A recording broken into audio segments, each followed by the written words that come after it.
Welcome to వార్త. నేను దేవా. ఫీజుల బకాయి బీజేపీ లడాయి అనే కార్యక్రమంతో బీజేపీ రాష్ట్ర అధ్యక్షుడు రామచంద్రరావు నేతృత్వంలో రాష్ట్ర కార్యాలయంలో 2 రోజుల నిరాహార దీక్ష చేపట్టారు. ప్రస్తుతం ఇదే విషయంపై మనతో పాటు మాట్లాడటానికి బీజేపీ సీనియర్ నాయకురాలు బండారు విజయలక్ష్మి గారు ఉన్నారు. చెప్పండి మేడం, ఈ ఫీజుల బకాయి బీజేపీ లడాయి అనే కార్యక్రమంతో ఏం చెప్పబోతున్నారు రాష్ట్ర ప్రభుత్వం? అయితే ఫీ రియంబర్స్మెంట్ అన్న టాపిక్ని భారతీయ జనతా పార్టీ ఈరోజు సగర్వంగా విద్యార్థుల తరపున ముందుకు తీసుకుపోయి మాట్లాడుతున్న విషయాన్ని మీరు ఇంకో విషయం గమనించుకోవాలి. రాష్ట్రంలో ఏ రాజకీయ పార్టీ కూడా దీని మీద మాట్లాడిన పరిస్థితి లేదు. భారతీయ జనతా పార్టీ తప్ప దీన్ని ఏ రాజకీయ పార్టీ కూడా లేవనెత్తకపోవడం చాలా దురదృష్టకర విషయమైనా కూడా మీకు వివరిస్తా ఉన్నాను. ఈ కార్యక్రమంతో ఫీజులు బకాయిలు విడుదల చేస్తారనుకుంటున్నారు? చెయ్యాలి. వాళ్ళకి ఆ ఒత్తిడి రావాలి, వాళ్ళకి ఆ తెలివి స్పృహ రావాలి అని నేను బలంగా నమ్ముతా ఉన్నాను.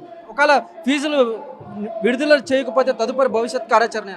ఫీజుల బకాయి బీజేపీ లడాయి కార్యక్రమం దీక్షకు ముందు కూడా inter colleges, degree colleges, engineering కాలేజెస్లో యువ మోర్చా చాలా యాక్టివ్గా తీసుకుపోయింది.